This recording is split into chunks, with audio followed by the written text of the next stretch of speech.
जी 3 गाणी आम्ही पाहिली, 3 वेगवेगळ्या फ्लेवरची गाणी आहेत.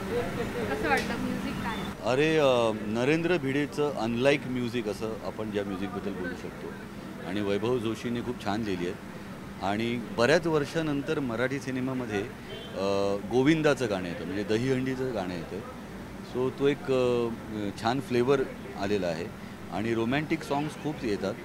पण नरेंद्र भिडेकडनं इतकं छान रोमॅन्टिक गाणं आलं आहे जे ऋषिकेश रानडे, आनंदी जोशीने गायलं आहे. फॉर दॅट मॅटर अवधूत गुप्तेच्या व्हॉईसचा इतका छान वापर गोविंदा गाण्यामध्ये आणि प्रमोशनल सॉन्गमध्ये केला आहे. तर गाणीच खूप हेवी म्हणू शकतो.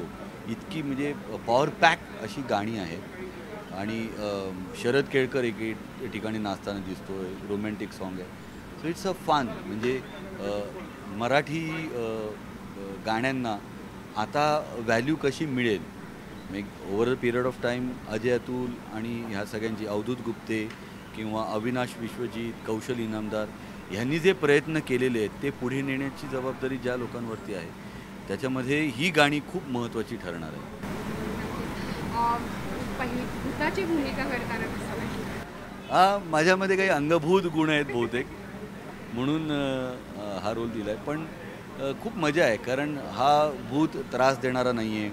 हा भूत झपाटणारा, पछाडणारा नाही आहे. तो काही विशिष्ट लोकांनाच दिसणारा आहे आणि सगळ्यात महत्त्वाची गोष्ट म्हणजे त्याची फॅमिली आहे. त्या भूताला एक बायको आहे, त्याला 6 मुली आहेत. मग त्या 6 मुली का आहेत? ह्याचं कारणसुद्धा समर्पक पद्धतीने दिलेलं आहे या सिनेमामध्ये. शिवाय मग ही भूताची फॅमिली पेईंग गेस्ट म्हणून उमेश कामत आणि स्पृहा जोशीच्या आयुष्यात आल्यानंतर, त्यांच्या घरात आल्यानंतर त्यांच्यामुळे प्रॉब्लेम्स येतात, अडचणी निर्माण होतात, का ती त्यांना मदत करतात. हे सुद्धा खूप छान पद्धतीने संजय मोनेनी मांडलेलं आहे. सुश्रुत भागवत आणि शर्वाणी पिल्ले यांनी त्या वपूंच्या बदली या कथेचा जेव्हा विस्तार केला सिनेमाच्या दृष्टीने, कारण 2 अत्यंत विभिन्न अशी माध्यमं आहेत. तुम्ही कथा वाचताना तुमची व्हिज्युअलायझेशन पॉवर कामाला लागते आणि सिनेमा बघता तेव्हा दिग्दर्शकाची, नटांची, डी-ओ-पीची अशी सगळ्यांची व्हिज्युअलायझेशन पॉवर तुम्ही अनुभवत असता. सो ह्याच्यामध्ये त्याचा म्हणजे कथेचा विस्तार खूप चांगल्या पद्धतीने होणं गरजेचं असतं. त्यामुळे मराठी प्रेक्षकांना, फॅमिली प्रेक्षकांना जर सिनेमा बघायचा असेल एकत्रितपणे, कारण लहान मुलं पण आहेत, त्याच्यात मोठी लोकं पण आहेत, जी भूतं आहेत.